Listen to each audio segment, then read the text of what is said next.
বে আবু তালিব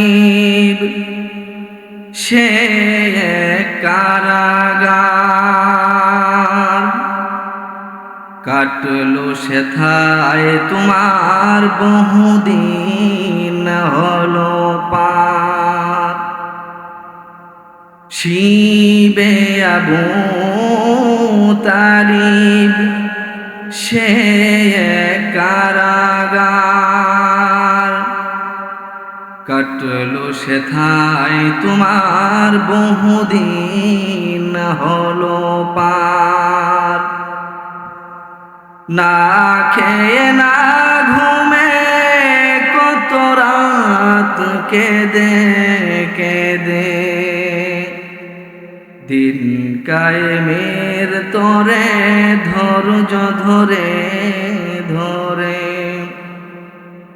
না খেয়ে না ঘুমে কত রাত কেঁদে কেঁদে দিন কায়েমের তরে ধৈর্য ধরে ধরে হে রাসূল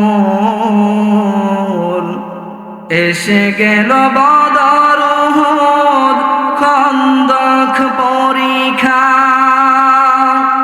জানমাল দিয়ে পাশ হলো সকল পরীক্ষা অবশেষে হয়ে গেল দিন কায়েমের বিজয় তরী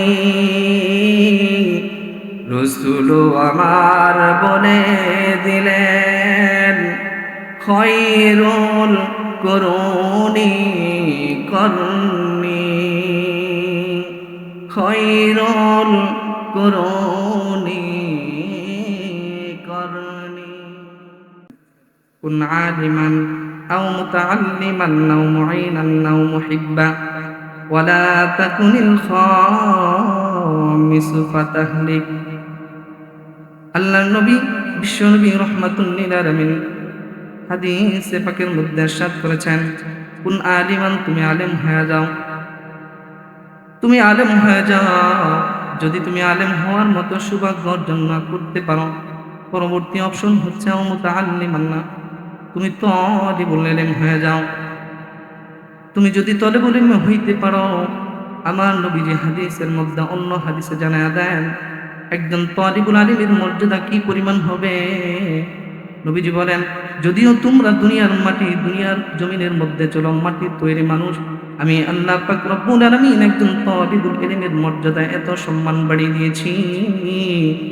একজন তালিবুল ইলমের মর্যাদা আমি আল্লাহ তাআলা দুনিয়ায় এমন বাড়াইছি যদিও দেখে এই মানুষগুলা দুনিয়ার জমিনে ছোট্ট ছোট্ট বাচ্চারা সিরাজ জুতা পায়ে দেয়া খালি পায়ে ধুরি বাড়ির মধ্যে হাঁটে আমি বলি আল্লাহ না না না এই বান্দারা আমার তালিবুল ইলমের মাটি দেয়া হাঁটে না জমিনে হাঁটে না আমি আল্লাহ পাক রব্বুল আলামিন তাদের সম্মানে তাদের ইজ্জতে আমার রহমতের নূরের ফেরেশতার সংবর্ধনা আমি আল্লাহ তাদের পায়ের নিচে বিছিয়ে দেই সুবহানাল্লাহ আমি আল্লাহ পাক রব্বুল আলামিন তাদের মর্যাদা এমন বাড়িয়েছি বান্দা যদি কোনো বান্দা একবার এই দুনিয়ার জমিনে দ্বীনি ইলম শিক্ষা করার জন্য মাদ্রাসার দিকে গমন করে দ্বীনে অর্জনের জন্য দ্বীনের মাহফিলের জন্য কোরআন হাদিসের আলোচনা শোনার জন্য যখন যেই মানুষগুলো হাঁটবে আমি আল্লাহ পাক রব্বুল আলামিন তো দুনিয়ার মানুষ দেখবে সে মাদ্রাসায় যায় দ্বীনি মাহফিলে যায় কোরআন হাদিসের মজলিসে যায় কিন্তু আমি আল্লাহ তাআলা বলি না না ওই মানুষগুলা আমি আল্লাহ তাআলার জান্নাতের দিকে আগাইতে থাকি সুবহানাল্লাহ এই জন্য মুসলমান ভাইরা আমার আপনাকে আল্লাহ তাআলা ওয়াফার করেছেন বান্দা তোমার আলেম হওয়ার সুযোগ হয় নাই সেই সামর্থ্য হয় নাই তুমি তালিবুল ইলম হয়ে যাও সেই সময় সুযোগ তোমার আছে যদিও তোমার দাড়িগুলো পাইকে গেছে যদিও দৃষ্টি শক্তি তোমার ক্ষীণ হয়ে গেছে দাঁত এরকম করে দুর্বল হয়ে গেছে জিহ্বা ঘুরে না মসজিদের ইমাম খান সাহেবের কাছে যাও আর বলো হুজুর জীবনের অতীত জীবনে যা করেছি আর না করেছি আল্লাহ আপনার কাছে আসছি আপনি আমাকে সূরা ফাতিহাটা শিখিয়ে দেন ওযু গোসল শিখিয়ে দেন পাক না পাক শিখিয়ে দেন এই কথা এই মন মানসিকতা নিয়ে যদি কোনো ইমাম সাহেবের দরবারে যায় 5টা মিনিট 10টা মিনিট সময় দিতে পারে আমার নবী ওই মানুষটা যদি এই মন মানসিকতা নিয়ে 5-10 মিনিট ইমাম সাহেবের কাছে সময় দেয়, আমি আল্লাহ পাক রব্বুল আলামিন, যদিও সে দুনিয়ার জমিনে রিকশা চালক ছিল, কৃষক ছিল, দিন মজুর ছিল, কাল কিয়ামতের ময়দানে এই নিয়তটা করার কারণে, এই সামান্য চেষ্টা করার কারণে হাসরের ময়দানে আমি ওই বান্দাদেরকে কৃষক বলে, দিন মজুর বলে ডাক দিব না। আমি আল্লাহ পাক রব্বুল আলামিন তাদেরকে আলেম আর হাফেজদের কাতারে আমি আল্লাহ পাক রব্বুল আলামিন তাদেরকে দাঁড় করায় দেব। সুবহানাল্লাহ। আল্লাহ পাক রব্বুল আলামিন তার নবীকে আর পরবর্তী শব্দে জানায়া দেন, কোন আলিমান আলেম হইতে পারো নাই, আও মুতাআল্লিমান তালিবুল ইলম হইতে পারো নাই, আও মুহিব্বান তুমি তাদেরকে মুহাব্বত করনেওয়ালা হও। একজন মাদ্রাসার ছাত্রকে মুহাব্বত করো, আলেমকে মুহাব্বত করো। এই আলেমকে মুহাব্বত করার বদলতে আল্লাহ পাক রব্বুল আলামিন কাল কিয়ামতের ময়দানে একজন আলেমের মর্যাদা এত হবে, একজন হাফেজের মর্যাদা এমন হবে, আল্লাহ পাক রব্বুল আলামিন 10 জন জাহান্নামীকে সুপারিশ করে আল্লাহ পাক রব্বুল আলামিন জান্নাতে নেওয়ার পারমিশন দিয়ে দিবে। সুবহানাল্লাহ। এই জন্য মুসলমান ভাইয়েরা আমার, আপনার বংশ থেকে একটা সন্তানকে আলেম বানায়া যান, আপনার নাতিটাকে হাফেজে কুরআন বানায়া যান। অন্তত পক্ষে হলেও 3টা বছর নুরানি মাদ্রাসায় পড়া। এই নুরানি মাদ্রাসায় যদি একটা সন্তান 3টা বছর পড়াশোনা করে, সে পাক না পাক, ওযু গোসল, হালাল হারাম, জানাজার নামাজ এবং ইমাম সাহেবের সামনে দাঁড়ায়া, মেহরাবে দাঁড়ায়া এরকম করে শুক্রবারের জুমার নামাজের খুতবা দেওয়ার মতো যোগ্যতা একটা ছেলের 3টা বছরের মধ্যে হয়ে যায়, ঠিক কিনা? এই জন্য মুসলমান ভাইরা, মাদ্রাসা হয়েছে তার প্রমাণ উস্তাদরা আপনাদেরকে দেখাবে।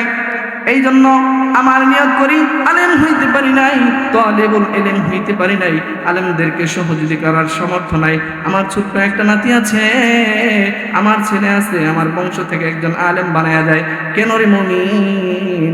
কারণ হচ্ছে এই দুনিয়ার জমিনে একজন মা, একজন বাবার, একজন দাদার দিলের আর কলিজার তামান্না থাকে, অন্তত হলে আমি আমার সন্তানের, আমার নাতির জানাজার ইমামতিতে যেন দাফন হইতে পারি, ঠিক কিনা?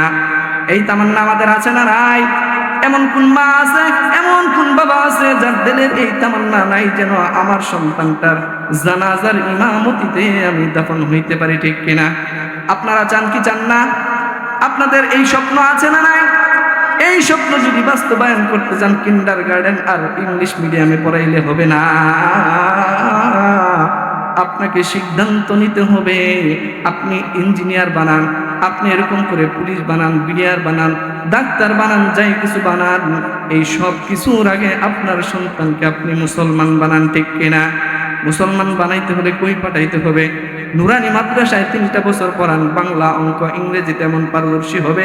ইংলিশ মিডিয়াম কেন, যত উন্নত শিক্ষা ব্যবস্থা আছে, আমাদের এই নুরানি শিক্ষা সিলেবাসটা এত উন্নত, এত স্ট্রং করা হয়েছে, কোনো স্কুল কলেজের কোনো ছাত্র আমাদের ছাত্রের সামনে টিকবে না, ঠিক কিনা?